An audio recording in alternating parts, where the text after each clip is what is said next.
Olá, seja bem-vindo, seja bem-vinda. Se você é assinante do canal ou novo por aqui, eu sou a Catarina, mais conhecida por Cat. Sou psicóloga e doutoranda em psicologia escolar, mestre em psicologia social. Se você é meu aluno ou minha aluna ou meu aluno, seja bem-vindo, bem-vinda também. E hoje nós iniciaremos uma discussão na aula de hoje sobre Freud e a aprendizagem dentro do campo das teorias da aprendizagem. Bom, então a primeira coisa que a gente precisa conversar sobre Freud, né? Tem muita coisa sobre Freud, o pai da psicanálise, mas nessa aula eu já vou estabelecer esse compromisso com vocês. Eu vou abordar exclusivamente como Freud ele entendia a relação psicanálise e educação, tá bom? Tem outros conteúdos básicos de psicanálise que não serão abordados nessa aula, porque, né, não é o objetivo, né? Sendo que é uma aula que está na esteira do campo da aprendizagem. Então, para nós, interessa saber como a psicanálise de Freud entende este campo aí de como saber se faz, né? De como que ele se processa no aluno ou na aluna, né?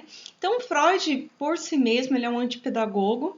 Ele, na primeira parte da história de vida dele, ele vai dizer que uma educação castradora, autoritária e repressiva, ela torna os sujeitos extremamente neuróticos, né? Extremamente que são presos aí a um sofrimento da realidade por enxergarem ela de modo muito rígida, tá? Então, ele vai ter essa postura. No primeiro momento, nos primeiros escritos dele, ele nunca dedicou um escrito para educação especificamente, mas se a gente fazer um apanhado, como a Kupfer faz, que é a autora que eu estou utilizando nessa aula, a gente vê que ele, ao longo das suas obras, sempre fazia menção à educação.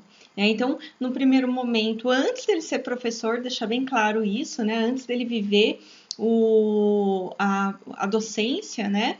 Ele vai dizer que não se deve ter uma educação autoritária, essa educação vai reprimir muito o sujeito, e quando a gente reprime muito um sujeito, qual que é o problema de se reprimir muito? Ele deixa de ser criativo, ele deixa de ser espontâneo, ele deixa de dar curso num olhar psicanalítico às suas ideias, né? Então, por isso que não é interessante reprimir demais uma pessoa. E aí, né, ele vai ter isso como meta numa análise num processo educativo. Bom, quais eram as posições, então, posto isso, de Freud como mestre, né? Lembrando daquele primeiro momento, depois ele vai modificar isso, quando ele vira docente, ele entende também que o papel da educação não pode somente também não colocar nenhuma questão ligada aí ao princípio da realidade. Então ele vai dizer algum certo nível de autoridade precisa ter. Então, teríamos que achar aí, voltando à tela anterior, né, um meio termo entre não reprimir demais o sujeito, torná-lo extremamente neurótico, mas também, se a gente dá uma educação totalmente livre, isso na visão de Freud, tá, gente? Uma educação totalmente livre, esse sujeito ele não consegue dialogar com esse princípio de realidade, ele fica lá só no id, no princípio do prazer. Então, o Freud, depois que ele vira professor, ele passa a rever essa posição, tá? Ele defende aí um meio termo. E, assim, como aluno, ele era um aluno que defendia mesmo premissas de libertar alunos, coisa do tipo. Quando ele vira professor, ele já vê que não é bem assim. Ele fala, poxa, não é bem por aí, né? Porque, creio eu, analisando a história de vida do Freud, respingou aí na relação que ele tinha, né, afetiva, de memória, como o inconsciente dele foi se construindo em relação a figuras de poder também. Então, por isso que ele vai mudar essa posição. No primeiro momento, ele é tido como alguém autoritário pelos alunos dele, pelos alunos dele, né? Ele é tido como alguém autoritário, mas eu penso que de tudo que ele escreveu nessa questão da postura do professor, da professora, o que fica para nós, né?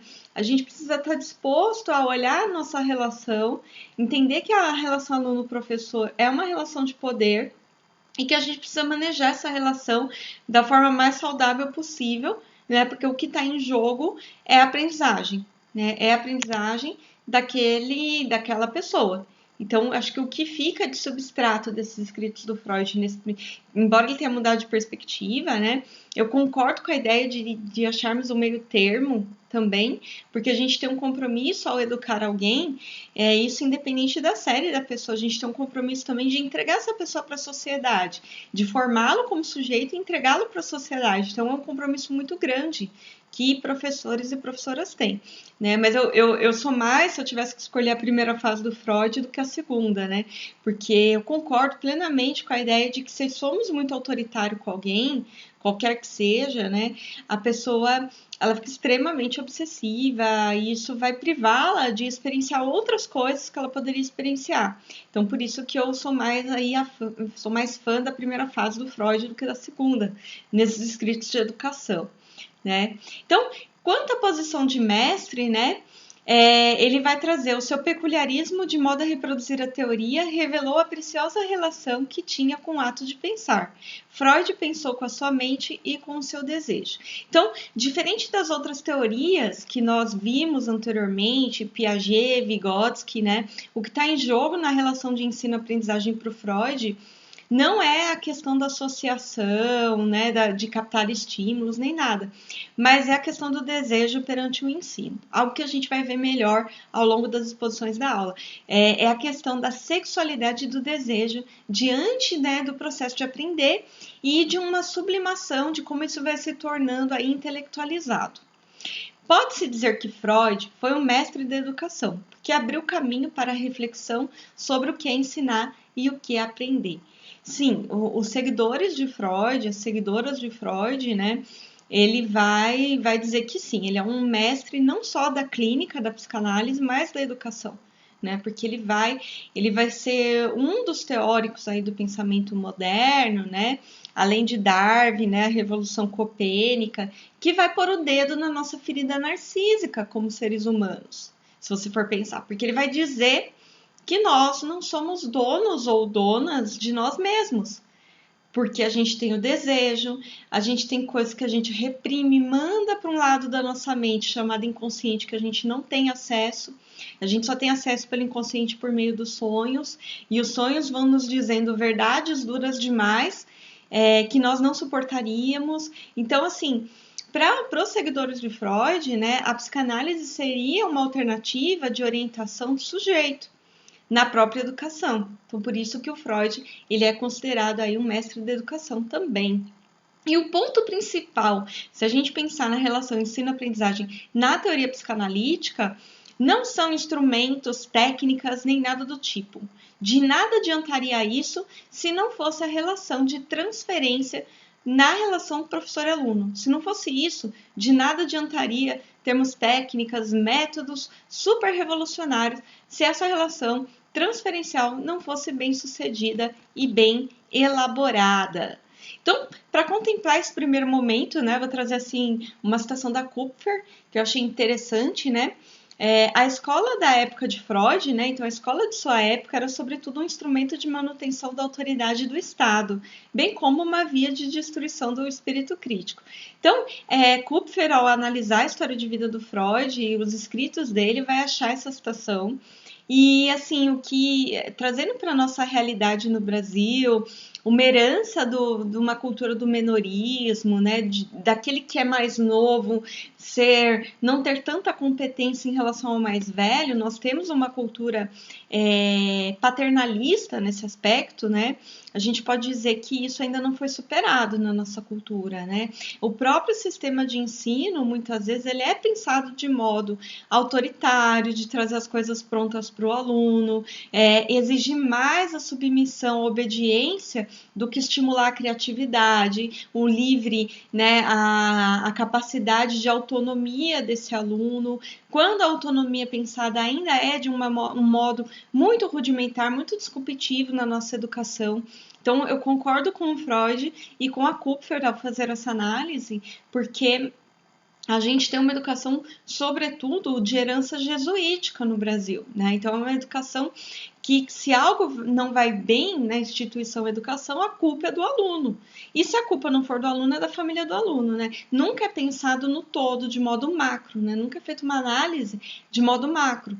Então, isso é algo que a gente ainda não superou, de fato, né? Então, por isso, até trazendo essa análise mais macro do sistema social, eu prefiro Freud do primeiro momento, né? Que concorda em não reprimir alunos, né?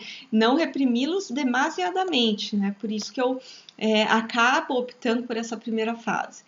As relações transferenciais entre professores e alunos, né? Essa é a espinha dorsal de quando Freud vai pensar a educação na psicanálise, né? E por isso que eu já trago ela logo de antemão, logo assim, no primeiro momento da nossa aula, porque esse é o principal tópico desta aula, tá? O restante é para rechear a aula de vocês, tá bom? É para rechear, para dar maior profundidade, mas a espinha dorsal da teoria psicanalítica para a educação, para a aprendizagem, está ligada às relações transferenciais.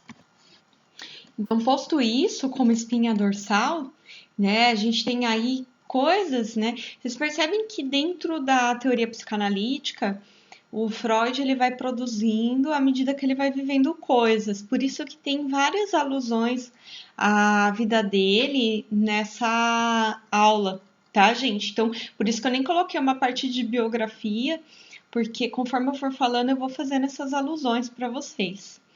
Então, dentro dessa relação, há um momento muito importante, que é o momento que o aluno supera o mestre, né? Mas quando a gente fala isso em termos psicanalíticos, a gente não fala de superar numa lógica capitalista de que eu tenho que ser melhor que você. É no sentido de você construir uma alteridade, construir uma unidade a partir do que fizeram de você. Então, é no sentido existencial até, né? No sentido de você enxergar o modelo, aprender com o modelo e superar o modelo, porque você criou o seu próprio modelo. Então, isso acontece muito na vida do Freud com os seus mestres, né? Então, o Freud, antes dele descobrir a psicanálise, né, ele vai para a neurologia, ele vai criar uma tese sobre um tipo de paralisia no cérebro, e ele vai ter um ótimo relacionamento com os mestres dele, antes de conhecer o Dr. Bauer, que é quem vai ensinar o ofício da psicanálise para ele. Então, ele vai ter um ótimo relacionamento. E só que assim, ele entende, dentro dessa dinâmica com os seus mestres, ele entende essa relação de que há um momento que você não pode ficar com o seu mestre, senão você acaba caindo como se fosse uma mesmice. Você precisa superar aquilo que o teu mestre te ensinou. Então, uma boa relação de aprendizagem seria essa, né? Você precisa buscar outras coisas. Que aí é onde ele vai iniciar o seu relacionamento com Bauer, contra a vontade do pai dele, né? E ele vai aprender o ofício da hipnose, e daí então ele vai criar a própria psicanálise, superando novamente essa relação que ele teve com o seu mestre, agora o Bauer, né? Então, por reconhecer a superioridade dos mestres que o fizeram, ele passa sem culpa a ser um criador. Então, o Christian Dunker, eu vou tentar linkar esse vídeo aqui, ele tem um vídeo que ele vai falar da relação entre a psicanálise e a anarquia.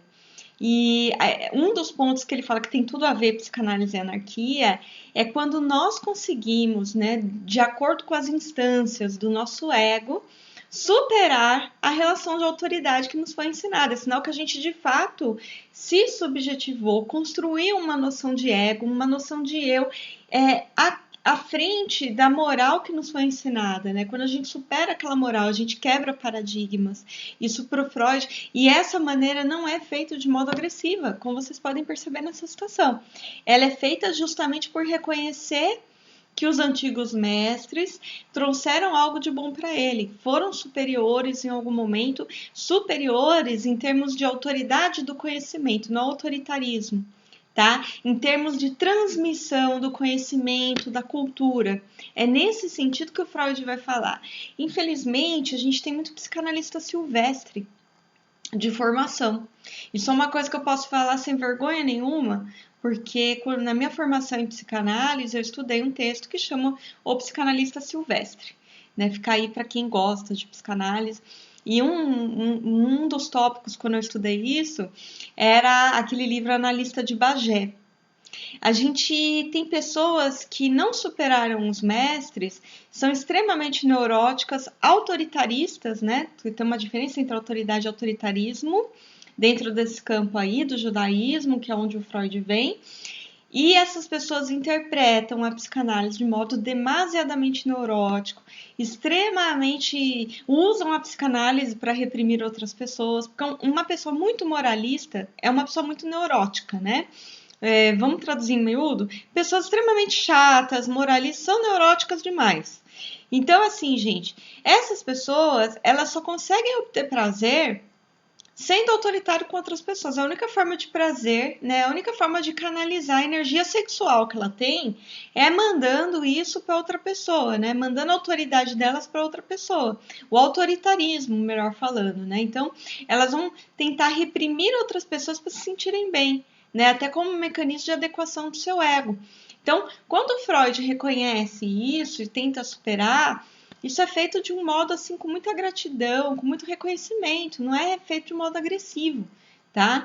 Ah, Catarina, mas ele rompeu com o Jung no relacionamento dele, mas era uma relação que se tornou, primeiro ele era o mestre do Jung e se tornou uma relação entre pares com o tempo. Aqui a gente está falando de outra dinâmica que é ele em relação aos seus mestres, tá? Então, por isso que é importante colocar isso, né? Quando ele se tornou chefe de escola, esse lugar de transmissor do saber, né, da autoridade do saber, foi muito mal suportado, porque para ele entrou em jogo aí como ele maneja o poder, né? Ser professor, ser professora, e isso eu concordo com a psicanálise, já falei com outros professores, tem professores que, não sei se por uma neurose excessiva, né, eles falam assim, imagina, não é uma relação de poder. É uma relação de poder para psicanálise, aluno-professor. É uma relação porque, né, se há uma disparidade de saber, tem algo que causa uma diferença. A questão, o problema não é essa diferença, mas é como eu vou manejar essa diferença. Eu posso manejar de um modo extremamente autoritarista, impositivo, ou eu posso manejar de um modo como um sábio que está contando uma história e transmitindo algo para você. Né? Então, é como eu lido bem, trazendo aí uma citação, né, com as minhas inclinações, com a minha história aí, em relação também às minhas primeiras figuras objetais de amor. É como eu lido bem com isso quando o poder entra em questão, para poder suportar essa posição de professor ou professora dentro do campo da psicanálise. A Kupfer vai trazer isso, né? A ideia básica é a de que os professores herdam as inclinações carinhosas ou agressivas antes dirigidas aos pais, né? Então, dependendo de como foi essa dinâmica relacional com os seus pais, ou figuras de cuidado, né? Porque a gente não tem família doriana, não canso de falar isso em sala de aula, psicólogo falando pai e mãe, é você segregar a gente. Então, sempre usem figuras de cuidado responsáveis, tá, gente? Porque não é nosso papel normatizar, seja como educadores, educadoras ou analistas. Então, por favor, né, gente? Embora tenha isso nos livros tudo, nós estamos numa nova época, numa nova geração, refletindo sobre essa hegemonia emocional que a realidade social coloca pra gente. Então, não é indicado que vocês usem a palavra paz, tá? Como eu sempre falo. E fico muito honrada, né? Porque orgulho na psicanálise tem outra conotação, de que meus alunos tenham uma adesão a essa orientação minha e que eles entendam esse lugar essa importância do lugar que eles passam a ocupar numa relação transferencial e não utilizem mesmo essa expressão, né? Mas voltando aqui, né? Então, como nós, né, nos dirigimos, né, as nossas figuras de cuidado, e isso vai acabar sendo incorporado na relação com alunos, né? E a professora, mas tal professor teve pais responsáveis, figuras de cuidado extremamente opressoras.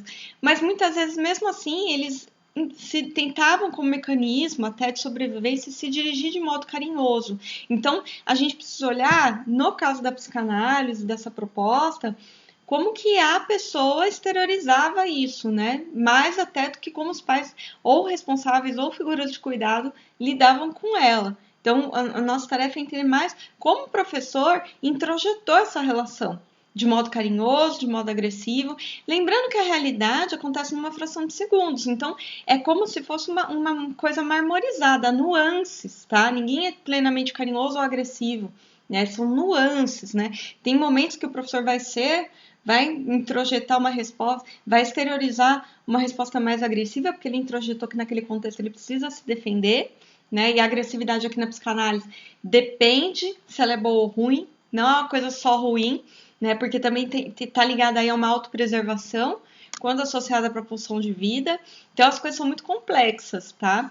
Mas nós herdamos essas inclinações aí dessa relação que nós tivemos com as nossas relações, primeiras relações objetais de amor, vulgo pais, responsáveis ou figuras de cuidado, tá? Um adendo que não é só professores ou professoras que herdam isso, né? Os alunos também. Então, muito do como eles viam as suas figuras de cuidado é transferido para os professores e para as professoras, né? A gente percebe, eu que estou na docência já há mais de 6 anos aí, esse ano completa mais de 6 anos, eu vejo isso claramente, né? O modo de se relacionar comigo, né? Porque é uma posição de transmissão do conhecimento e do saber, algo muito semelhante às primeiras relações objetais de amor. Foram eles que te passaram uma visão de mundo também, né? E não é à toa que a atual situação política, né, tente colocar uma perseguição a mestras e professores e professoras, né? Porque a gente sabe que eles têm um papel de inclinar alunos e alunas a modificar uma realidade opressiva, autoritária, né? Então causa medo, né? Professora é uma figura que causa medo para quem está mal intencionado. Claro que vai causar, né? Porque uma educação crítica, uma educação não repressiva derruba a autoridade, derruba a gente querendo se usar da ignorância do povo. Desculpa, gente, eu tento não entrar nesse mérito, mas com uma aula dessa, a gente precisa entrar. Então, é por isso que muitos governos, né, quando eles começam com nuances autoritárias, uma das primeiras coisas é perseguir professor, perseguir professora, né? É mandar gravar professor dando aula, né? Porque se é um professor que é muito bem trabalhado, nossa, ele trabalha uma postura crítica nos seus alunos, a criatividade, a espontaneidade. E o que um governo que não dá condições necessárias para um ser humano se construir dessa maneira, né, ele faz com pessoas assim depois? E não faz, né? Essa pessoa vai derrubar ele, né? Vai ter uma forma de ver política diferenciada também, porque é outra relação de poder. Então, assim, né, por isso que é uma ameaça a professores e professoras, né, dentro dessa seara de discussão psicanalítica. E por isso que eu me identifico tanto com esses escritos também. Um outro ponto, dentro dessa relação transferencial, é aquilo que o Freud vai chamar de sexualidade em educação. Né? Então, para o Freud, não é a nossa cognição que está em jogo na relação ensino-aprendizagem, mas a sexualidade, porque é a primeira instância de poder que a gente tem na nossa vida, né? A primeira instância, inclusive, de autocontrole, né, da nossa relação com o mundo. Então, ele vai trazer um ponto aqui, né, que a moral transmitida pela educação incute no indivíduo as noções de pecado e de vergonha que ele deve necessariamente ter diante das práticas sexuais. A gente não nasce com vergonha, a gente não nasce com a ideia de culpa. A ideia de culpa inclusive, ela é uma construção social, a ideia de pecado e de culpa, com o advento do cristianismo. Né, vindo aí pela dominação romana. Antes disso, as pessoas não cristãs não sabiam nem o que era culpa, o que era pecado. Né? Isso é uma ideia ocidentalizada, inculcada na nossa mente. Né? Isso é uma construção social. Então, a educação ela vai ter aquela ideia, e aí o Freud ele vai se debruçar sobre alguns escritos de antropologia da época, de civilizar o sujeito.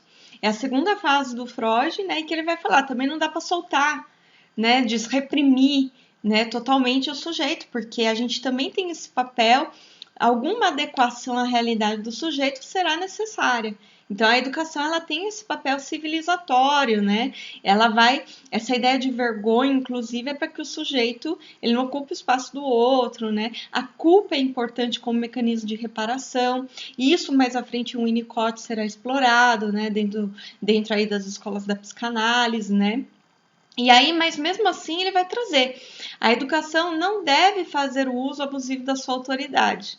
Né? Ela usa, mesmo nessa segunda parte, que é um Freud um pouquinho mais autoritário, ele vai dizer o seguinte, né?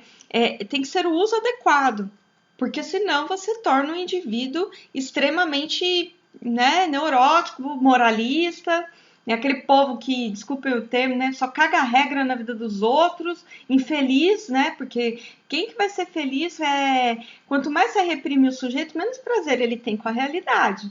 Né? Então, não é interessante reprimir tantas pessoas, mas algum nível de repressão precisa. Né? A prova disso é quando a monogamia ela foi uma escolha, né, do pensamento ocidental, porque seria algo que evitaria doenças, por exemplo, né?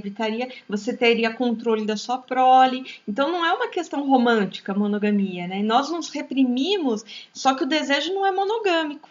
Né? Um exemplo que eu adoro dar em relação à repressão, por que algumas coisas a gente precisa reprimir?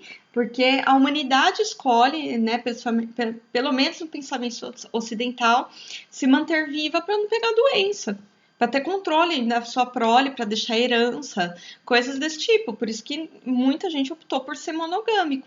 Mas do ponto de vista aí do desejo, não existe fidelidade. O desejo ele não pensa por isso.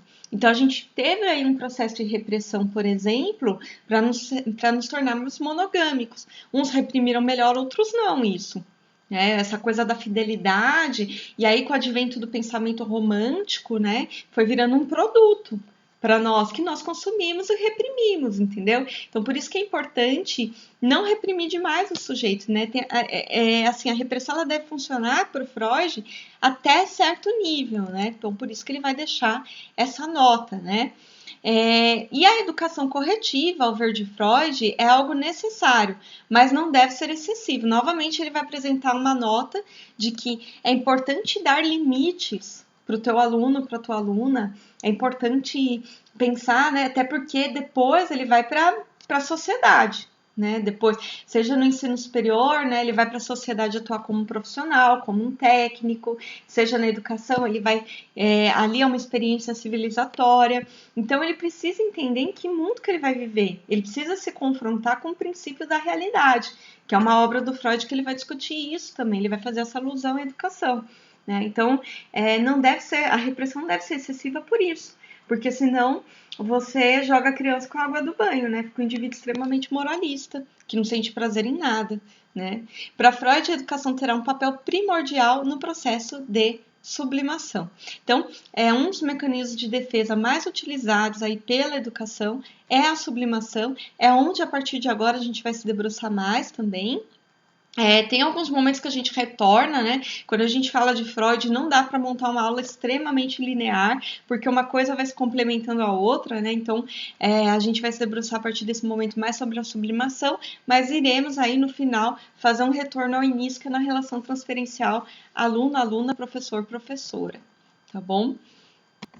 Então, a sublimação aí, a título de refresh, né, de revisão, é você sinteticamente, basicamente, pegar uma coisa não aceitável e torná-la aceitável, transformá-la em algo aceitável. De modo mais técnico, né?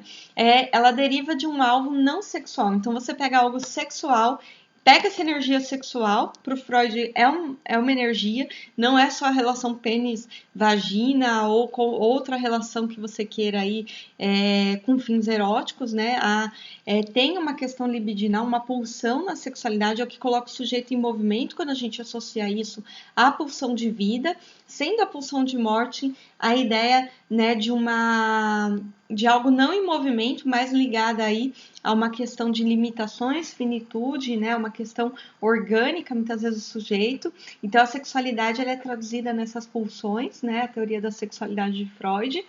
E aí, quando a gente tem um excesso libidinal, né, essa coisa, né, de querer devorar o mundo, a gente precisa transformar, aproveitar isso, né, e tornar aceitável perante a sociedade. Então, você vê que tem pessoas que sublimam a sua energia sexual, devorando livros, né, sendo ótimos leitores, ótimos trabalhadores, ótimos...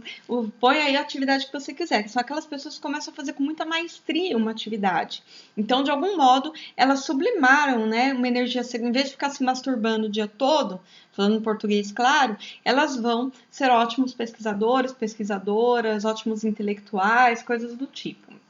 Então, os indivíduos, eles acabam se dedicando aí com isso a uma atividade espiritualmente elevada. Então, pega essa energia de cunho sexual e transforma aí no plano das abstrações, no plano de algo, e é algo que a sociedade aceita melhor, né? Pelo menos em períodos não autoritários, a sociedade aceita melhor. Bom, um exemplo de sublimação que eu quero trazer, só para que a gente estabeleça um ponto comum, não reste dúvidas, né? Um educador psicanaliticamente orientado poderia, por exemplo, oferecer argila em lugar de permitir que uma criança manipulasse suas fezes. Você percebe que tem toda uma questão de dirigir a sexualidade para as fezes, principalmente na fase anal. Não vou entrar nas fases, porque eu vou concorrer com desenvolvimento, vocês estão tendo desenvolvimento. Não vou entrar nas fases, tá, gente? Eu vou concorrer com aí a disciplina de teorias da personalidade e desenvolvimento. Então, a criança na fase anal, né, ela tem uma fixação no ânus e ela pode querer manipular suas fezes, né? Como parte aí de entender essa energia sexual. E aí, ao invés disso, o professor oferece argila e dá a argila para a criança manipular. Ela sente prazer nessa manipulação, então há um deslocamento do desejo. Né? Então você pega o desejo de mexer nas fezes e desloca para a argila, que é muito mais aceitável. Né? Então você. Nisso consiste aí um processo civilizatório.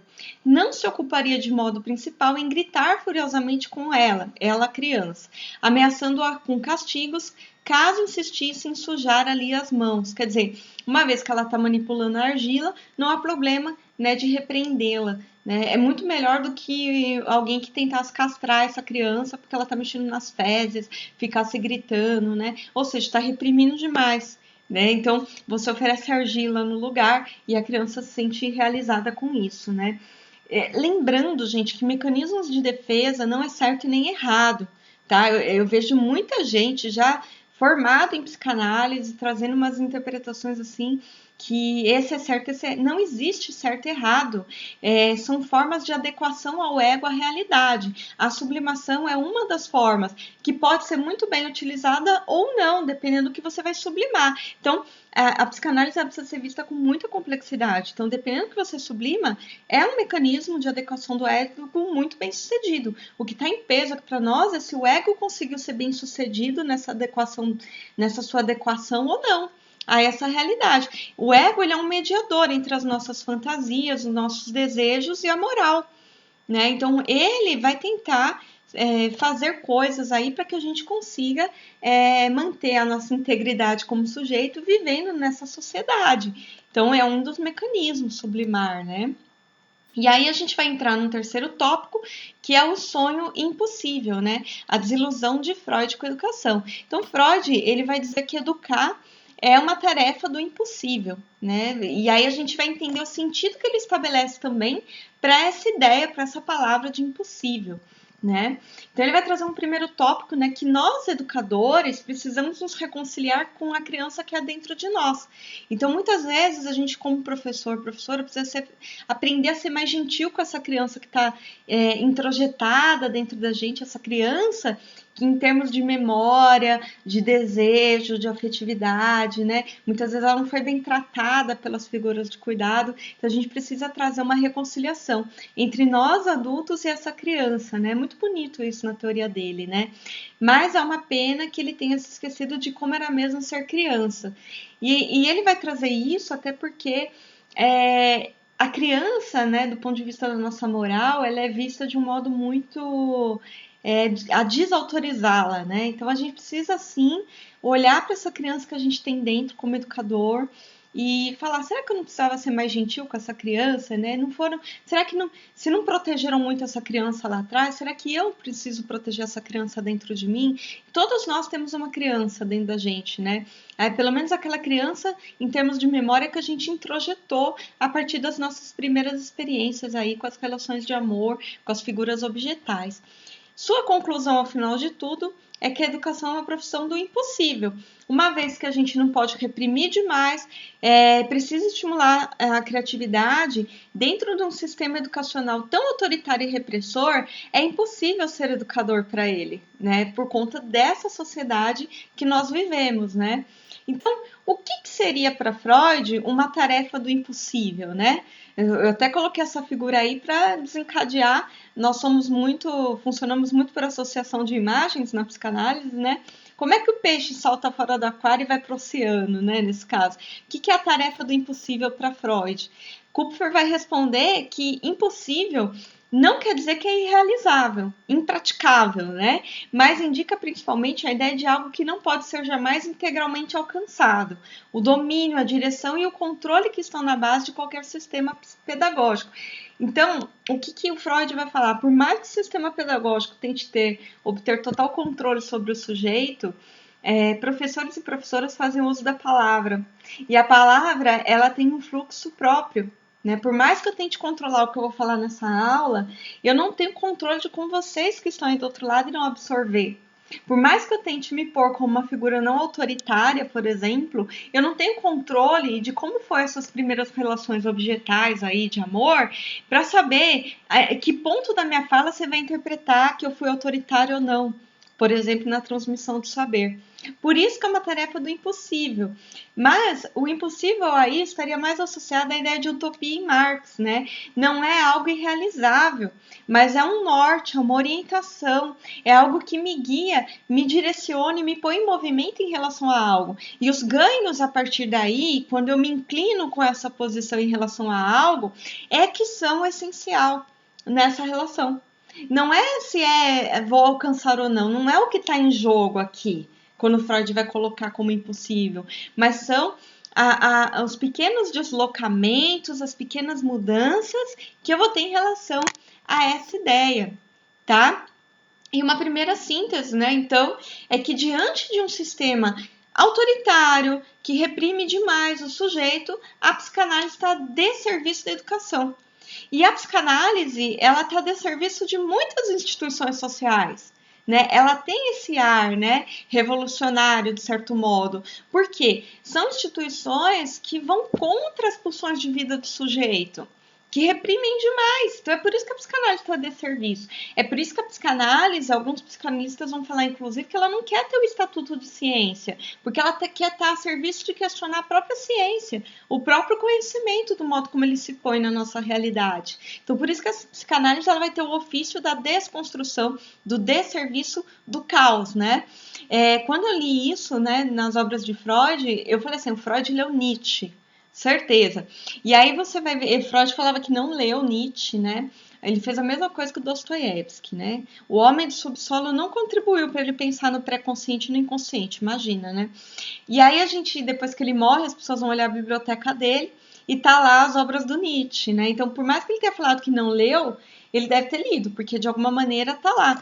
Então, essa ideia, né, de botar em suspenso a moral, as coisas que nos obrigam a acreditar, ela é algo profícuo na psicanálise, né? Ele lendo Nietzsche ou não, é algo profícuo, né? Então, como a psicanálise, diante da tarefa do impossível, pode contribuir para a educação? Fica aí um paradigma, né? Uma construção importante, né? E aí a gente tem as tentativas de aplicar a psicanálise à educação, né? Você vai ter aí algumas tentativas de casamento, embora a psicanálise nunca de fato tenha se casado com a educação, porque é extremamente neurótico pensar nesse casamento, né? E aquilo que a psicanálise não quer se colocar enquanto instituição também. Então, gente, dentro das tentativas de aplicar a psicanálise à educação, né, tem 3 tópicos aqui que é importante de ser apresentado. Então, no século XX, no início dele, foi tentado aí criar uma disciplina chamada pedagogia psicanalítica na Suíça, né? A educação na Suíça tem essa coisa, né, essa questão de a educação ter contornos aí de autonomia, então por isso que houve esse empreendimento, podemos chamar assim, né? Um segundo tópico, né, houve aí uma tentativa por parte dos analistas, né, principalmente esse movimento encontrado em Anna Freud e na Melanie Klein, né, a noção de figura de cuidado para professores, né, de transmitir isso, dizer do papel e da importância do professor, semelhante às figuras aí de cuidado, as relações objetais de amor, né. Então, enquanto saber na psicanálise, houve essa tentativa de colocar o professor nessa posição mediativa perante o saber, né? Como alguém que fosse uma extensão dessa figura que é semelhante às figuras objetais de amor aí, né? E um terceiro movimento foi a difusão da psicanálise na cultura no geral, né? Esse movimento ele inicia na França na década de 60 e é estendido para o Brasil. Porém, esse terceiro movimento ele vai acontecer de modo mais substancial na cultura, na arte, no cinema, nas novelas, né? Então, você vê no Brasil aquela novela da década de 80, que tem o complexo de Édipo, né? A novela Mandala, você vê aí que dentro o senso comum, de algum modo, tenta se apropriar da psicanálise, mas se apropria com muito autoritarismo, né? Tendo aí uma herança de colonização, de educação jesuítica no Brasil. Mas esse movimento, em especial no Brasil, não chega de forma tão substancial, se é que assim a gente pode chamar, dentro do campo da educação. Tá bom, gente? Mas há essa tentativa aí, principalmente com teóricos da década de 60, iniciado na França. Além disso, é importante citar os casamentos que a psicanálise tentou fazer. Eu vou citar de modo breve, tá? Para não aprofundar mais isso, porque não é a parte substancial aqui da nossa aula, mas você pega Zulliger, você pega o Oscar Pfister, que tem aquele teste As Matrizes de Pfister, você pega a Anna Freud, a Melanie Klein, todos eles empreenderam ações aí para tentar transpor, né, uma linguagem, uma nova gramática da psicanálise para a educação. Mas nunca foi efetivado de modo significativo, porque se a gente olhar para a própria psicanálise, né, qual que é, quando eu me torno analista no setting clínico, né, dentro daquela situação meio que experimental entre analista e analisando, onde está em jogo, né, as fantasias do sujeito, as transferências e tudo mais, como analista, a gente tenta desreprimir o sujeito, de algum modo, né? A gente tenta torná-lo menos neurótico, né, para que ele sofra menos. E o educador, dentro de um sistema de ensino autoritário, faz o contrário, ele reprime, dependendo do caso. Então, isso é uma contradição muito grande que a educação e a psicanálise até hoje não deram conta. Então, é por isso que a psicanálise ela tem uma ação, discursivamente falando, antipedagógica, né? Porque ela não quer normatizar coisas que levam o sujeito a ameaçar a sua própria vida. Né? Essa é a defesa da psicanálise, pelo menos, né? Então, por isso que não houve casamento, né? Que não deu para se efetivar esse casamento. Mesmo porque, se pegar o Pfister, ele tentava assumir um lugar muito moral na posição de mestre, na psicanálise, né? O Zulliger, ele é um discípulo de Pfister, mas ele vai pegar e ir para um outro lado, né, da psicanálise, ele vai contribuir muito, por exemplo, para a época, né, pegar aí década de 30, década de 40, que é a época do Zulliger, que ele vai fazer também os testes matrizes de Zulliger depois, ele vai ser contra, é o mais significativo até na minha opinião, né, pensando aí em educação. Ele vai ser contra castigos físicos na educação, que era comum antigamente, ser contra castigos simbólicos, né, de você falar, esse aluno não tem futuro na frente dele. Então ele vai ser contra tudo isso. E isso vai promover aí uma mudança de cultura, pelo menos no cenário europeu. E aí eu me questiono, né, se ele olhasse para o Brasil, a gente não usa de castigos físicos, né, mas você não acreditar no teu aluno, né, fazer até profecias de um futuro que ele não vai ter, né, que ele não vai render, coisas desse tipo, talvez ele se frustrasse bastante se ele olhasse para a nossa realidade, em especial de ensino público, que não forma professores, né, com qualidade, não investe em formação continuada, em capital humano daquele profissional que tem um papel substancial na vida da construção do sujeito pela educação. Escolas precárias, um pensamento autoritário dá com rodo, né? O Zulliger se assustaria muito se ele visse a nossa realidade, né? E aí a Cooper vai falar, né, que na melhor das hipóteses, o psicanalista parece uma posição mediativa de mestre. Então, um consenso que a gente pode ter, embora a psicanálise nunca tenha se casado com a educação, é que essa posição mediativa de professor, né, dele saber o momento em que ele reprime o sujeito e o momento em que ele precisa reprimir, algo que é uma proposta da psicanálise, né, reprimir para que ele, né, não sofra tanto com a realidade que está por vir. E aí, né, o que Freud vai entender como aprendizagem? Tá cortando aqui a carinha dele, deixa eu vir para cá. Vou vir para cá. O que Freud vai entender então como a aprendizagem, né? Como é que ele vai olhar para este fenômeno? Então, para Freud, como é que nasce o desejo de saber? Então, aprender algo para a psicanálise é sempre algo associado ao desejo. Há um desejo que vai de uma pulsão sexual sublimada para essa ideia de entrar em contato com alguns conteúdos externos à sua realidade, né? Então, como eu havia dito nos outros slides, né, Freud não tem um escrito específico sobre educação e aprendizagem, né? Mas ele tem notas ao longo das suas obras sobre isso, né?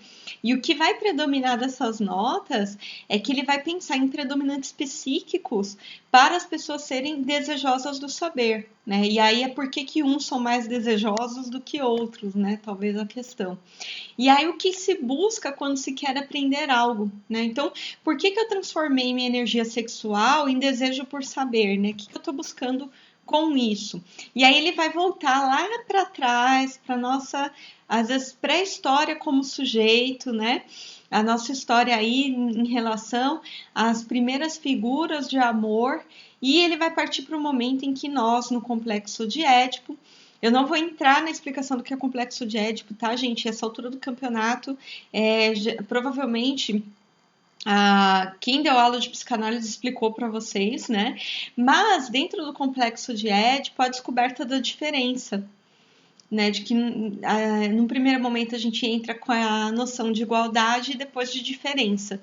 E essa descoberta de diferença é por meio da diferença sexual anatômica, né? É quando a menina descobre que o menino tem pênis e quando o menino descobre que a menina tem vagina, né?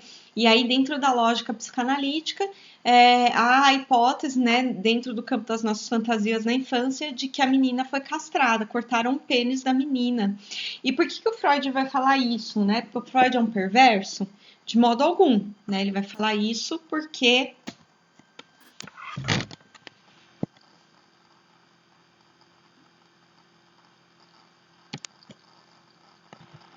o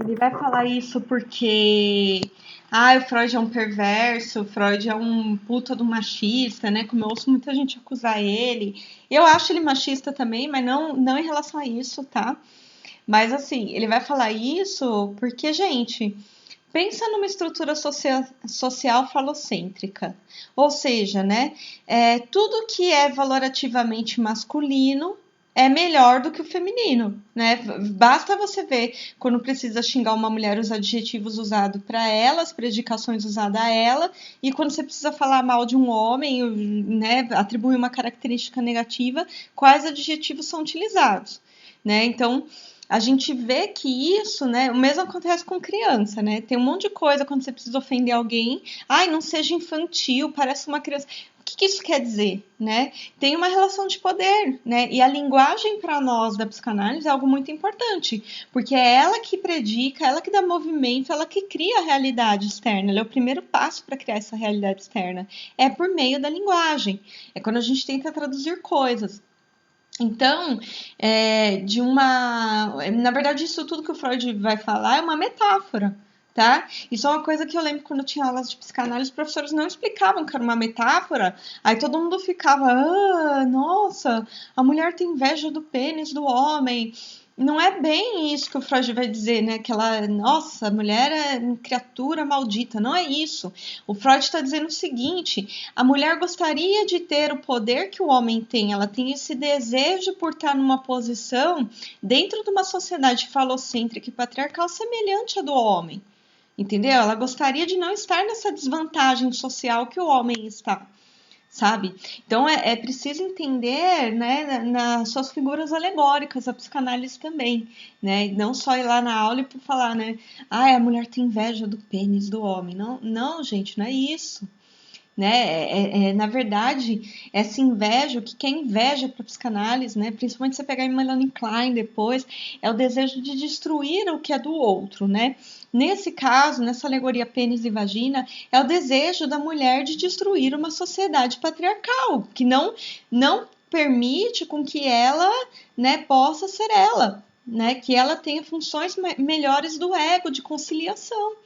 É esse desejo se a gente interpretar, né? Depois a gente vai ler a Judith Butler, que vai fazer uma releitura disso, né? Então, é isso, né? Essa diferença sexual anatômica, ela causa, primeiro, essa ideia de sociedade binária, entre homens e mulheres, né? Esse pensamento rígido, isso é coisa de homem, isso é coisa de mulher, coisas desse tipo, né? E essa diferença nos desorganiza, né? Nos causa uma perda, uma angústia, né? Quando há essa castração, né? Poxa, a mulher não tem pênis porque alguém foi lá e cortou o pênis da mulher. Há uma angústia para a mulher e para o homem, né? Para a menina e para o menino, né? O menino, ele fica com medo de perder o pênis dele, simbolicamente, tá, gente? O medo é de perder o poder de controle sobre si mesmo. O que é a sexualidade? É a capacidade que eu tenho de controlar a mim mesma, é a capacidade mais rudimentar de autocontrole do sujeito, né? Então a criança descobre com a diferença, né, as coisas que angustiam ela. Então é nessa angústia que ela passa a desejar o saber, né? Uma vez que não dá para se voltar somente para isso, eu preciso transformar isso em outra coisa, que aí é a sublimação. Entendeu? E para Freud, né, as primeiras investigações na nossa vida são sempre sexuais, né? Por isso que ele vai se debruçar numa teoria da sexualidade, né? Isso faz sentido, porque, por exemplo, eu que já trabalhei com adolescentes com deficiência mental, o comportamento sexual deles é totalmente hipersexualizado, dependendo do meio, da família, né? Porque a única coisa na vida dele que ele tem algum nível de controle. É sobre a própria sexualidade diante de tantas outras frustrações, né? Então, por isso que é importante essa teoria, ela é muito cara para os psicanalistas, né? E é o que vai definir o lugar da criança no mundo, né?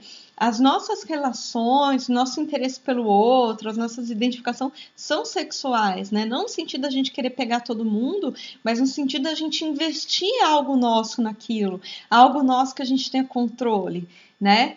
Esse lugar ele está assentado inicialmente em relação ao desejo das figuras de cuidado, né? Então, quando a menina deseja a figura masculina, o menino a figura feminina, essas figuras são simbólicas também na psicanálise, tá? Não vamos usar um pensamento heteronormativo para isso. A figura, né, da mãe, em hipótese, seria a transmissão, a significação do afeto, do amor, e a figura do pai seria a ordem, a lei. Não necessariamente que tenha que ser um homem que tem que ter o pai na vida da criança para isso acontecer, ou uma mãe na vida da criança. Eu vejo muito psicanalista mal formado que a criança, sei lá, o pai da criança some, fica sua mãe, aí ela cria uma falta na cabeça dessa mãe por ficar interpretando de modo extremamente concreto a teoria, né? Ai, mas e agora? Ela não vai ter um pai, ela precisa da figura... Não, gente, ela não precisa da figura física do pai. Ela precisa de uma figura que ensine para ela que existe a lei, que existe a realidade. Esta figura, simbolicamente e alegoricamente, o Freud chamou de pai. Tá, gente? Assim, desculpem até minha revolta, né? Porque tem muita gente, nossa, porque se não tiver o pai... Gente, não é isso, tá? Não parem de ser concretos em relação à psicanálise. É uma alegoria, tá? É uma alegoria. Quando eu dei aula de psicanálise em desenvolvimento, quando eu fiz estágio docente na USP, foi a primeira coisa que eu ensinei, tá? Porque vamos parar de ser tão rudimentar em relação à psicanálise, tão concreto. Tá? Então isso, são alegorias. A figura materna transmite, né, essa primeira relação de amor, e a figura paterna transmite a lei. Não necessariamente tem que ser uma pessoa fisicamente com pênis, vagina, com a função de pai e mãe, tá? Qualquer outra figura de cuidado conseguiria transmitir isso. Tanto que, assim, né, no consultório, quando eu atendo, tem pessoas que predicaram, por exemplo, a figura da ordem, da lei, a figura materna, a mãe. E aí, o que você faz? Como é que você encaixa a teoria nisso? Você vai dizer o que para essa pessoa? Não, porque essa pessoa adotou essa conotação de uma figura paterna, por exemplo, né? Não tá, se você interpreta de modo concreto, você não consegue nem administrar os seus casos no consultório depois, né? Então, após o complexo de Édipo, a sexualidade toma contornos, né, como o desejo de saber, associa-se com o dominar e o sublimar. Então, a sexualidade, né, no modo como a gente vê ela rudimentar, enquanto pulsão de vida, ou pulsão de morte, né, quando ela é invertida, né, a gente pode transformar em algo aceitável, usar de uma hostilidade, de uma agressividade com o outro, né? Porque uma vez que eu entendo que eu tenho que me identificar com a figura paterna para não ser castrado, não perder o meu pênis, no caso do menino, eu preciso, então, ter uma relação de dominação, e eu quero essa relação para mim, para eu não ser aquele que me submeto. Então, tem essas interpretações introjetivas aí, né? Então, sublimar, né?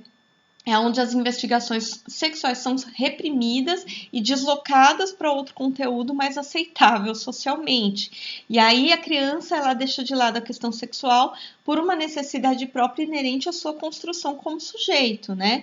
Então, deslocamento dos interesses sexuais para os não sexuais. E aí vai ter o termo pulsão de domínio, né? Que submetida a essa lei, né? Uma vez que ela identificou que ela não pode, né, ter o amor da mãe para ela, numa conotação erótica, né? Ela se transmuta em sadismo e agressividade. Uma vez que ela se submeteu a uma dominação da lei, ela fala assim, nossa, então existe uma relação de dominação pela diferença aqui, né? Então, essa relação de pulsão de domínio, muitas vezes a gente vê nas crianças que vão pegar insetos e tentar pegar insetos, tentar pôr no álcool, tentar abrir o inseto para ver o que tem dentro, né? Porque é uma tentativa de ter controle dessa realidade, né? Então, parece um certo sadismo em relação a isso, mas é uma tentativa de domínio dessa realidade por meio das forças sexuais aí, né? Transforma-se em pulsão de saber, né? Então, há um primeiro momento dessa pulsão de domínio e essa pulsão vira saber. Uma vez que ela entende que não é dessa maneira também, que vai ser um mecanismo do ego dela de adaptação à realidade, ela dirige essa curiosidade que já é sublimada, né? Já sai de uma questão sexual e já é sublimada em curiosidade, na pulsão de domínio, ela vai pegar essa mesma curiosidade e dirigir a objetos de modo geral, né? Sem tentar ficar abrindo os objetos, mas tentar em profundidade explorá-los, né? Quando eu leio um livro, disseco um livro, né, com propriedade daquele autor, eu estou fazendo isso, né? Eu estou usando da minha pulsão de saber. E é uma filiação a uma curiosidade intelectual. Aquilo que eu falei no início da aula. Eu transformo em algo mais sublime essa energia sexual, né? E aqui uma citação da Kupfer para tornar mais claro isso, né? São seus derivados o prazer de pesquisar, o gosto e interesse pela observação da natureza, o gosto pela leitura, o prazer de viajar, ver coisas distantes e novas. Então, essa ânsia, né, por desvelar a vida, descobrir a vida, seus objetos e tudo mais, se torna uma pulsão, né, de saber. Bom, e aí é onde entra o professor para a psicanálise, né? Nós falamos do sujeito que está na posição de aprendizagem, né, do processo de sublimação. A presença de um mestre, dependendo de como ela é transmitida, ela pode ou não propiciar uma aprendizagem, né? Ele sempre pressupõe o ato de aprender uma relação com o outro, tá? Aí você me pergunta, Catarina, mas e as pessoas autodidatas, né? Aquelas pessoas que aprendem sozinhas. Na verdade, existe um outro, mesmo para o autodidata, que é um outro imaginário. Quando eu leio o livro, eu estou dialogando, de certo modo, com o autor daquele livro. Então, não existe aprendizagem sem o outro, né? Mesmo no autodidatismo, né? E mesmo com a descoberta espontânea, exige um autodiálogo. Mesmo se eu vou viajar, explorar lugares novos, por exemplo, que está associado ao desejo de saber, né? Eu ainda tenho um diálogo interno, eu tenho um outro dentro de mim. Então, sempre envolve um outro para a psicanálise, né? Seja o outro que eu introjetei, o outro fisicamente, mas sempre envolve o outro, né? O que é aprender para a psicanálise, então, né? É aprender é aprender com alguém, né? Então, isso é uma coisa que precisa ficar para nós aqui, para essa nossa discussão, tá bom, pessoal? E aí, né, a gente falou da palavra e de que a gente não tem controle no modo como o outro também introjeta essa palavra, né? Então, o professor ele pode ser ouvido quando está revestido por seu aluno de uma importância especial. Quando aquele professor ele entra, ele cativa numa relação aí, né? Esse professor muitas vezes lembra alguém afetivamente agradável para esse aluno, né? Alguém que está dentro dos conteúdos inconscientes desse aluno, né? É claro que o professor também transfere muito de como ele elaborou, pensou das relações dele com as primeiras figuras objetais de amor aí, né? Então, na verdade, a relação entre professor e aluno seria esse encontro. Né? Então, se muito bem elaborada essa relação por parte de ambos, né, o processo de ensino-aprendizagem ele é muito bem sucedido, né? E o professor passa a ser ouvido por isso, né? Ele passa a ter um poder especial quando isso acontece, né? Sobre o aluno. E é importante que ele tenha esse poder de influência. Você vê, tem aulas assim, né? Eu lembro uma vez, logo no início da minha docência, que uma aluna de supervisão de estágio passou pela minha sala e era 10h30 da noite e não tinha ninguém puxando a mochila para sair. E eu tacando pau no barquinho da aula, né? No carrinho da aula lá, eu falando, os alunos, aí ela parou, ela espiou, os alunos atentos, olhando para a aula, levantando a mão, perguntando, 10h30 da noite, faltando 5 minutos para acabar a aula, um monte de gente, vocês sabem quem faz ensino superior, dá 10h30, você encerrando ou não a aula, dependendo da turma, o povo começa a pegar as coisas, sair, e o pessoal lá, colhão, vidrado, e eu lá, tacando pau na aula, tal. Minhas aulas, né, geralmente fisicamente são tomadas de muito humor, eu tento tornar menos eclesiástico, né, quando eu estou em sala de aula, que é uma situação um pouco artificial, por isso que não aparece tanto, eu não tenho tanta intimidade com a câmera, como eu tenho, para mim é um ambiente muito confortável a sala de aula, né, então ela se deparou com essa imagem e essa aluna ela estava aí se trabalhando para ter uma formação psicanalítica, né? E ela ficou assim vidrada com essa, e ela parou, inclusive, ficou olhando a minha aula por aquele quadradinho que tem, né? E falou assim, como é que pode, né? Esse poder que ela tem de deixar os alunos vidrados na aula dela, faltando 5 minutos para acabar a aula, ninguém pegar a mochila e ir embora.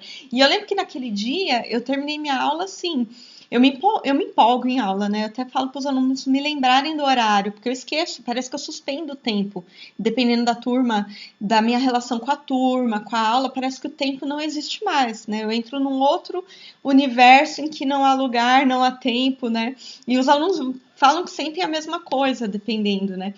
E aí já era 10h40, 10h45 eu terminei minha aula 10 para as 11. E todo mundo foi embora 10 para as 11, ninguém saiu da sala, gente, aquele dia. E a aluna falou assim, nossa, professora, você exerce um poder de influência muito grande sobre os seus alunos, né? Ela me deu esse feedback, porque ela falou assim, essa relação transferencial com essa turma foi com aquela turma, não estou dizendo, porque, gente, nós não controlamos o outro nos controla, assim como todo aluno. Como vai ter aluno que não vai gostar daquele professor, tem turmas que os professores não se identificam tanto, isso é uma realidade, né? O fato de você não se identificar não quer dizer com que você esteja autorizado a fazer violências em relação à turma, nada disso, né? Mas não vai acontecer essa mágica aí que eu narrei para vocês, né? E ela, eu lembro que ela, como psicanalista, né, alguém que se propunha a seguir o caminho da psicanálise, ela falou: nossa, Pro, você tem aí, né, teve uma identificação muito grande, né, da turma com você e de você contra-transferiu isso. Porque realmente foi uma turma que, essas aulas que até mais tarde, né, que não é sempre que eu ia também, passava do horário, né, com a turma, tudo, então era uma turma que eu me identificava muito também, né, que era um território confortável para mim. E aí ela falou dessa influência, mas é verdade, né? Chega no nível de identificação ali que eu recebo muito feedbacks do tipo assim, eu esqueço dos meus problemas quando eu tô na sua aula. né? A gente que está no ensino superior, parece que na sua aula eu estou em outro mundo. E é o que eu sinto também, né? Dependendo se é uma turma que eu me identifico muito também. Então, isso acontece, de fato, né? Quem tem a tarefa de educar tomará para a criança o lugar da figura de cuidado. Primeira relação objetal de amor. Isso Freud falou em relação às séries iniciais, mas a gente vê que não é só isso, né? Muitas vezes é uma situação difícil que o aluno está passando, ele vem, te procura, né? E por que ele acredita essa ideia, essa fantasia de que você será a pessoa que irá ouvi-lo, né? Por conta disso, né? Porque há uma transferência dessas figuras objetais, né? Quantas vezes, né? E eu achava assim, é porque eu tô no curso de psicologia que isso acontece, sou professora do curso de psicologia. Gente, fui dar aula na enfermagem, mesma coisa, fui dar aula no serviço social, mesma coisa, inclusive eu tinha uma identificação muito grande com o serviço social, acontecia mais vezes, né? Então eu tinha aluno que de entrar na sala de aula, eu sabia o que estava acontecendo com ele pelo olhar, sem brincadeira. Fui dar aula na pedagogia, a mesma coisa. Então, assim, tem esse lugar quando o aluno se identifica com você, e essa relação da figura de amor lá, da primeira figura de amor objetal foi bem sucedida, tem esse lugar que eles te colocam, mas na devida proporção dentro do processo de ensino-aprendizagem, né? Ou mesmo quando eu atendi no consultório um caso de mudança de orientador, que a pessoa fala assim, nossa, parece que eu tô vivendo um luto de mudar do meu orientador, porque parece que eu fui abandonado pela minha orientadora. Gente, essa ideia de abandono, a gente associa muitas vezes à primeira figura de amor que a gente tem, né? O abandono materno, o abandono da figura de cuidado, né? Essa dor do abandono, quando acontece lá atrás, né? Ela reviveu toda essa dor, essa pessoa, por exemplo, do abandono, quando teve que mudar de orientador no mestrado. Então, é algo muito difícil, né, para as pessoas. Por isso que é uma relação tão delicada, com tanto cuidado, né? E aí, o professor passa a herdar o sentimento que a criança dirige às suas figuras de cuidado, né? Então, é um consenso aqui que a gente vai chegar. Os educadores passam a se beneficiar dessa influência, quando bem manejada, tá? Nem sempre as figuras de cuidado foram figuras maravilhosas na vida desse ser humaninho, e aí, quando bem manejado, né? Eles passam, e muitas vezes, gente, sem brincadeira, eles até ressignificam essas figuras, né? Às vezes não foi tão legal essas figuras assim, nem sempre a figura que cuidou de você é muito bacana, né? E aí os educadores, eles têm, quantas vezes, né, a pessoa não teve figuras de cuidado que olhavam para as necessidades dela, que sabiam, né, colocar aí o princípio da realidade e fazer uma boa mediação com o princípio do prazer, e esses educadores vão lá e assumem um papel, né, importante na vida dessa criança, a ponto dela desenvolver uma boa relação com o seu ego. Né? Quantos casos a gente não vê também, né? Por isso que é muito importante essa função de educar, né? E ao assumir e se beneficiar dessa influência que as crianças têm em relação à primeira figura de amor, isso vai chamar transferência. Né? A transferência é quando eu coloco as minhas fantasias, os meus conteúdos inconscientes na outra pessoa.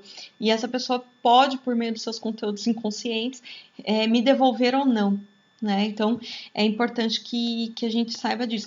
Eu lembro uma vez, quando eu era educadora social, antes de eu ser professora, eu fui educadora social, né? Eu tenho uma longa trajetória aí com a educação.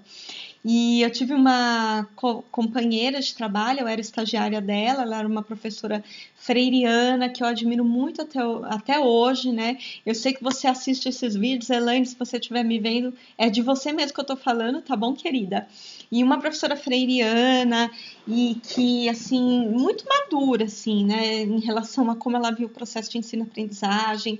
Ela não era autoritária, mas, ao mesmo tempo, ela colocava um limite em sala de aula com os alunos dela, né, e eu lembro uma coisa que ela me falou, e eu falo até hoje isso para mim, né, olha como a gente guarda, né, ela falou assim, nunca discuta com os seus alunos, com as suas alunas, né, porque é uma relação de poder. E assim, uma coisa que você falar vai ficar marcado para a vida deles, né? Vai ficar marcado, por mais que ele te dirija agressividade, tente falar assim, olha, não é o momento para a gente conversar, ou então, né, tente estabelecer procedimentos racionais, tanto que até hoje, né, quando tem vista de prova, eu falo para o aluno conferir a prova, né, se ele achar alguma questão que precisa com que eu reveja, ele não vai verbalmente me falar, porque muitas vezes ele está nervoso, porque tirou nota baixa. Eu peço para ele escrever uma justificativa no papel e eu vou analisar. E muitos alunos já me deram feedback que esse foi o melhor procedimento, porque às vezes ele está nervoso, tudo, e isso preveniu uma discussão entre nós dois, né? Então, assim, para você ver como é importante esse papel, né, do professor, porque até hoje na minha formação, na minha identidade, na minha formação como professora, eu guardei isso a um tal nível que isso ajudou muito na minha relação com os meus alunos, por exemplo, né? Eu não discuto com o aluno. Né, eu tento falar assim, olha, você está nervoso, vai para casa, vai dormir, amanhã a gente conversa. Aí o aluno na hora para, assim, vai para casa, dorme, no outro dia ele vem, conversa comigo, ele usa outras palavras, ele vê a situação de outra maneira. Né, pede desculpa muitas vezes porque se alterou e eu não tinha nada a ver com aquilo. Então, assim, para você ver como essa influência, essa relação, ela é muito importante, né? E quando essa professora falou para mim, não discuta com seus alunos, né? É para não quebrar com essa influência que ela fala isso, né? Embora ela não seja psicanalista, né? De certo modo, é um manejo dessa relação transferencial. Ela estava me ensinando como manejar essa relação naquele momento, né? Então, porque a gente herda todos os sentimentos que o aluno tem em relação às figuras de cuidado dele, né? Por isso que é uma relação tão delicada, né? E a transferência, né, só para vocês entenderem, a gente já está falando aí há um bom tempo, né, eu trouxe uma citação, né, é uma manifestação do inconsciente que constitui, por isso, um instrumento de análise desse inconsciente, né. Então, é como o nosso inconsciente, as coisas que a gente não tem acesso da nossa mente, se manifesta, é por meio da transferência. Né? E é uma repetição dos protótipos infantis, é uma tentativa de reviver aquilo que eu tive naquela pré-história da minha vida na relação com as minhas figuras de cuidado, né? É uma sensação de... Só que no atual, quando eu tento reviver isso, emocionalmente isso é muito acentuado, né? Isso é bem acentuado em termos emocionais, né? E essa repetição, né, para além da relação analista analisando, também pode estar presente na relação professor e aluno, dentro de uma leitura psicanalítica, né? Por isso que era tão intensa a relação do Freud com seus mestres, né, na história dele, né? O que se transfere são as experiências vividas primitivamente com as primeiras figuras objetais de amor. Então, por isso que é importante a gente reparar algumas coisas nessas figuras, tudo, né? Porque a gente transfere isso não só para professor e aluno, né? Mas para quando a gente tem um gestor numa empresa, a gente transfere isso. Qualquer figura que represente uma autoridade, a gente acaba transferindo isso, né? Essas imagens transferenciais se encarregam de poder sobre o sujeito, né? Então, há uma força ali que atua sobre o sujeito, né? O poder na psicanálise é isso, essa força que atua sobre o sujeito, e a partir dessa atuação, o sujeito vai produzir visões de mundo, né? Sínteses da realidade a respeito dele e do mundo, sobre essa atuação do poder sobre ele. Há também a transferência de poder. O professor passa a ser investido do desejo daquele aluno. Então, o desejo do amor na relação objetal, lá atrás, vira o desejo pelo saber, né? Olha, me aceite como eu sou para que eu possa ter o saber, né? Então, é essa transferência na relação com o professor que vai acontecer, né? Investido de desejo na figura do professor, do desejo pela aprendizagem, né? Tudo que o aluno quer é que ele suporte o lugar que o professor suporte o lugar que o aluno colocou nele, né? Então, e aí a gente entra num tema polêmico, né? Esse aluno que muitas vezes olha o pai e a mãe como empregados dele, vai olhar para o professor como prestador de serviço, muitas vezes, né? Que é uma discussão atual da psicanálise, né? É aquela criança que ela não entende que a figura de cuidado, ela é mais que uma figura de cuidado, ela é um indivíduo desejante também.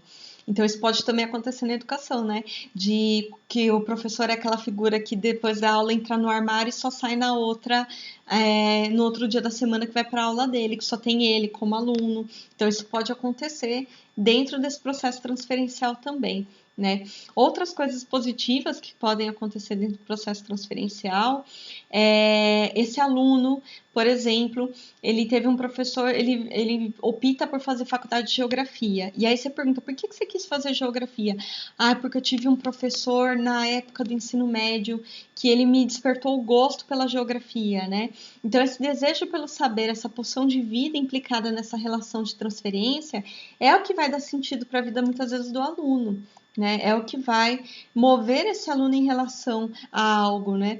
Eu lembro que eu tinha professoras quando eu estava na 8ª série, eu tinha uma professora e ela sempre me elogiava muito pelas minhas redações. Eu cheguei a ficar em 2º lugar no concurso de redação da prefeitura na época, né?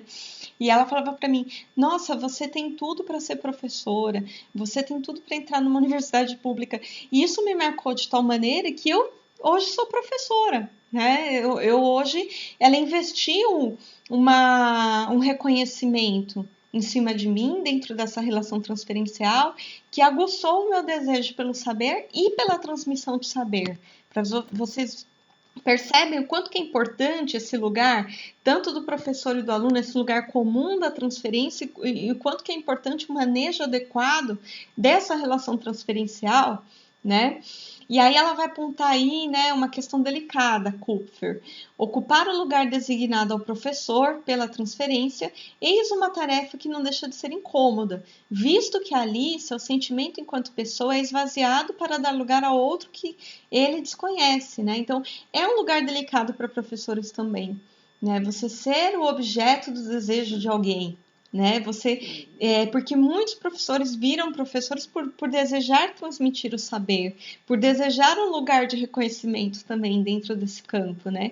Então, saber o momento adequado, né, de esvaziar isso para poder, de fato, fazer com que essa relação aconteça, é algo importante, né? É isso que ela vai falar na próxima citação.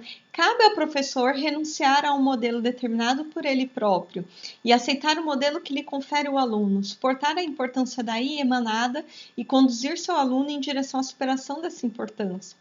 Um exemplo prático disso, né, que às vezes a gente planeja a aula e a aula não sai do jeito que a gente planejou, porque a dinâmica da turma, a dinâmica daqueles alunos é outra. Quantas vezes no meio eu pisei na sala da aula, eu vi a dinâmica, eu mudei a minha estratégia na hora, porque eu percebi que do modo como eu tinha pensado não ia alcançar. Né? Então, por isso que é importante. Desafios, né? Sendo o professor uma figura de poder que investe no aluno o desejo do saber, né? Há cuidados que precisam ser tomados. Por exemplo, o abuso de poder, a necessidade do professor entender o seu papel, né? Sua função reguladora, normatizante, né? Porque ele vai transmitir um saber, né? Um saber consolidado. E é uma contradição ser professor e o seu desejo estar ali, a necessidade de renúncia do seu próprio desejo, né? De que muitas vezes tem professor que vira professor porque quer ser amado. Nem sempre você vai ser amado. Né? Nem sempre você vai tomar esse lugar numa relação transferencial, porque você não tem controle da história de vida do outro. Tem uma série de desafios que são tanto para o aluno quanto para o professor, né? E quais são as conclusões, então, que a gente pode chegar diante dessas exposições, né? Aí é uma conclusão minha diante do livro A Educação do Impossível, da Kupfer, né? Para quem é meu aluno, ele se encontra já disponível na nossa biblioteca do AVA, tá? Eu já anexei ele como link. Então, tem elementos que são libertadores na relação entre a psicanálise e a educação, como a premissa de se matar o mestre para se chegar a ser mestre.